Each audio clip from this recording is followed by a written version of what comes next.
Well guys, welcome back to another video on the truck.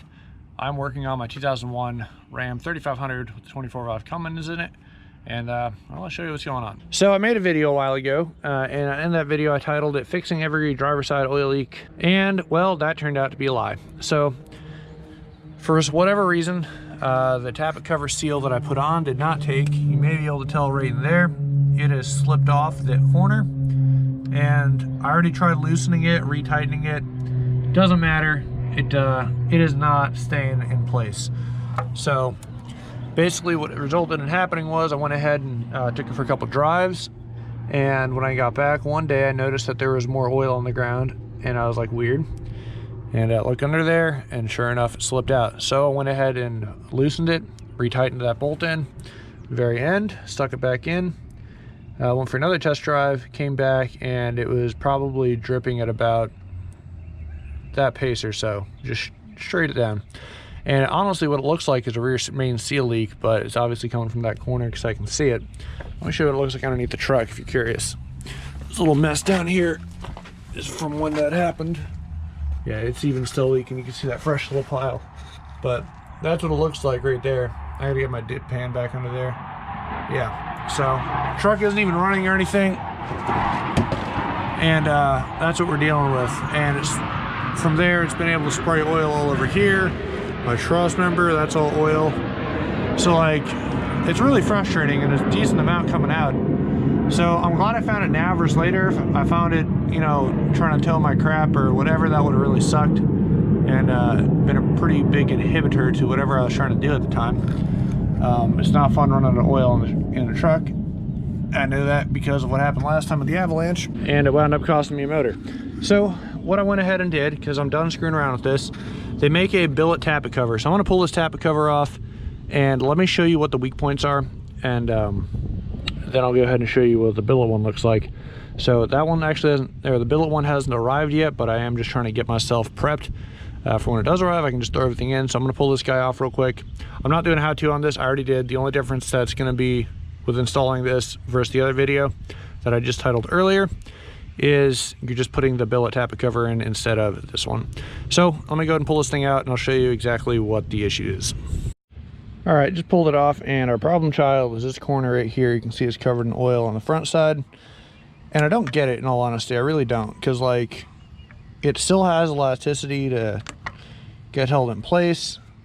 It's just straight up slipping right out of the corner when I tighten it down.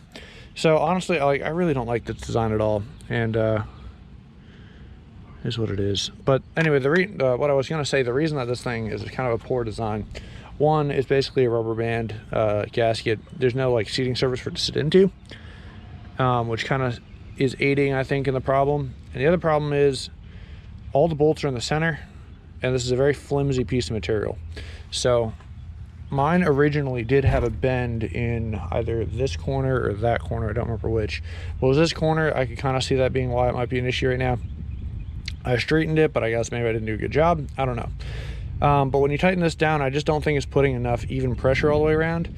And when it is, in this case, yeah, I mean, forward's going forward, front, definitely installed the right way. I was wondering maybe if I messed up on installation somehow, but I don't know.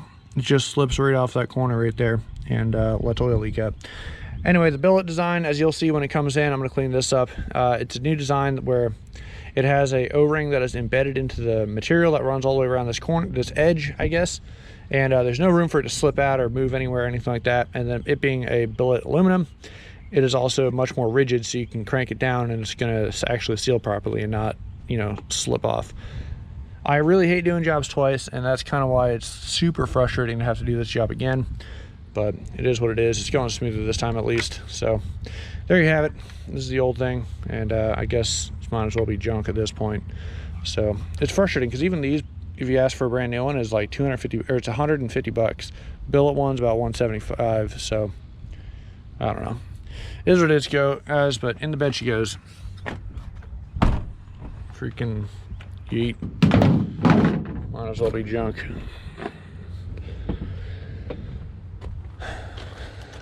So, yep, round two, I guess. So we're gonna see when this thing comes in and slap her together, and hopefully all things are gonna be good after that.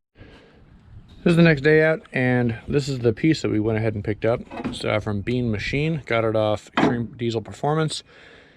And yeah, this is by far the nicest piece of anything that's ever gone into this truck. But it's about 274 bucks. And it has these two little exhaust baffles for, I guess, crankcase pressure. Now, I don't have a crankcase issue with this truck. If I take off the oil cap, let it idle, there's like hardly anything, if anything at all. So I don't know, I'm a little bit disappointed that they put these here, because I was preferring to have these blocked off like the stock one is. However, they do have a bunch of real thin pieces of material to act as a baffle. In here you can kind of tell that white, and there's a crap ton of layers of it. And then the way it's shown is there's a bunch of paths for everything to come up. So I think it would take a good amount of force to get oil to actually come out of these two holes. So for now, I'm going to leave them open. You can add a line kit that I wasn't aware of at the time when I bought this. They can plug into here and run them somewhere as vent lines. But it is what it is. It's not a huge deal. So this is what came in the kit, though. Now, for the part that's interesting, that matters anyway, this is your new seal. So I don't know how maintenance on this is going to work. I assume if I picked at this hard enough, it would probably pop out, but I don't want to right now because it's in there for now. And actually, there's a little ding right here I didn't notice, but doesn't matter. They pretty much have everything indented. This seal obviously can't pop out as easy as the old one, and that's why I bought it. They also give you some hardware. They give you a couple bolts. These are all Allen head now instead of regular sockets. And they give you two studs, which you can screw in by hand and then screw in the stud, tighten them down so that you can get the stock computer to mount up. I believe it's on this bolt and this bolt. I gotta double check. But that's that. So let's go ahead and get this thing thrown on. I'm not gonna show you throwing it on. I'm just gonna put it on and I'll show you what it looks like after it's on. And hopefully this takes care of the issue. But pretty nice piece. Definitely, I wish they had something a little more economical for replacement, but is what it is. And obviously with how thick this is, it's not going to flex or anything, so you can crank down, you know, at this point and it'll tighten down just about everything. With all these bolts, it should be more than enough to tighten it down, and I think that corrects all the flaws of the factory one. So let's go ahead and get this thing tossed on. Alrighty, so the box is in place. You can see it is what she looks like down in there, and right there. So I mean, she's pretty much in. Not much else you can do. I went ahead to use some extra hardware just to kind of make it match, and use the two extra bolts that go in place of these if you have an older truck that doesn't have this particular computer right there. But yeah, there she is. She's together. So next up, I'm gonna go ahead and install a VP44, get this thing back together, and we'll see how it runs. And I don't think we're gonna be able to tell immediately if it stopped the leak, although I'm fairly confident it did. Yeah, so let's go ahead and get this thing together. Okay, so truck's back together. I'm about to start doing the priming procedure real quick, but something I totally forgot about. The VP44 was a little stiff going back in, and I was trying to figure out what was going on with that, and I totally forgot that there's a bracket on the back half of the VP44, and unfortunately I can't, well, let me see if I can show you real quick. It's hard to get in here. You might be able to see it pressed up against the cover. But the reason the VP44 was stiff going in is because it was slowly bending that bracket out of the way, and obviously the bolt holes doesn't line up anymore. So the back bracket isn't able to support the VP. Just something to be aware of. Some people grind down the back bracket. I totally forgot about it, so I'm just going to leave it for now. I may have to revisit this in the future. We shall see.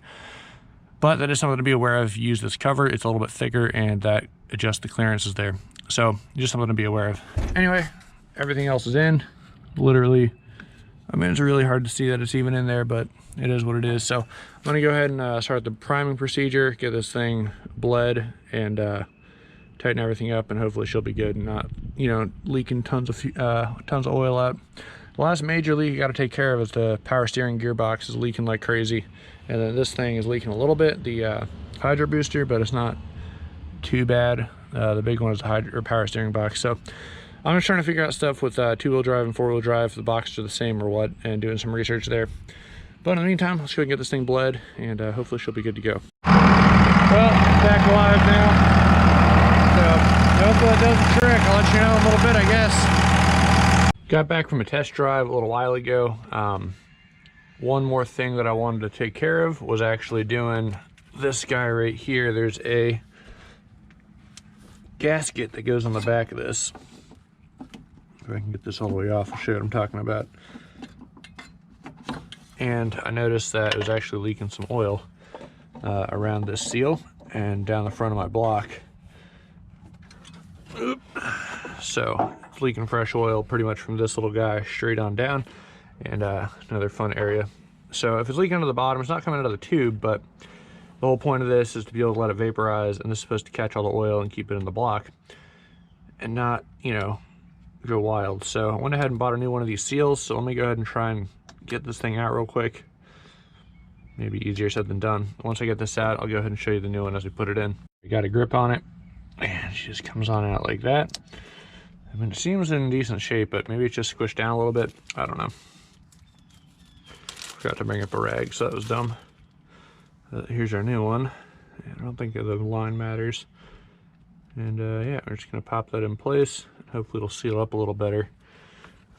The old one was. But get this back on the front. And there's actually a mod that I want to do. I'll kind of get this thing to vent toward the rear of the block, or to the rear of the motor, back by the trans. Apparently there's a TSB app to where, now this isn't a problem for me because I don't do off-roading, but oh yeah, that's definitely a lot tighter because now bringing it straight up is actually kind of a challenge. Before it was over-rotating quite a bit. All right, that's good.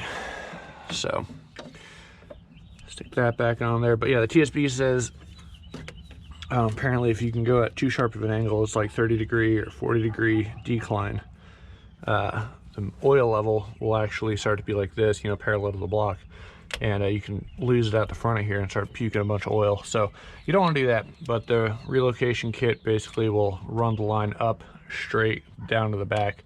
But the idea is there's 90 here to catch anything that comes from the front, and obviously it goes to the back, there's no problem.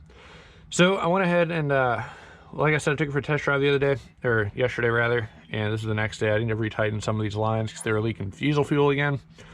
It is what it is. But the crankcase, not crankcase, the tappet cover back in there looks to have stopped the problem. I didn't see any fresh oil leaks, and there was a drip or two that came down underneath the truck when I got back home, but that was just from residual old oil that's been there. Looks like the cover did the trick, so you better have. The thing was not super cheap, but I'm glad it's done. So I went ahead and ordered a new steering box. I'm going to go with a red head. I tried to go with a PCS box, I believe what it's called. It's a lot more expensive. They have oversized bearings and stuff. However, you need to have something called a T-style steering, and the T and Y, or Y is what comes stock in these trucks, and the T is an upgrade you can do. However, I can't do either because I have two-wheel drive linkage. That only applies to four-wheel drive, so it won't fit. So went with the next best option, the redheads. They're kind of pricey. They're about 400 bucks, not including a core charge, and that's after the fact. And hopefully it'll work out. I don't know if it's going to be a direct bolt-on. It's really hard trying to find information for the two-wheel drive stuff because like nobody has it, but and understandable. So we're going to get that swapped out. Hopefully stop our big power steering leak, which is down there. I can run through a tank of power steering fluid if I'm driving the truck regularly. In about a month, it'll be pretty much empty, which is not good for the pump or anything else. So once that's done, last thing we got to do is this little rebuild up here to get this thing resealed, and I think it'll be done. So thanks for watching, guys. I appreciate you, and as always, stay tuned. I'll see you in the next video when we start doing stuff again. Should be a good time, but the truck's definitely coming together. I think, like I was saying, last thing I want to do visually is wheels and tires, and I think she'll be pretty much there. After that, it's just kind of keeping up on maintenance, hopefully. So once again, thanks for watching, and I'll see you guys in the next video.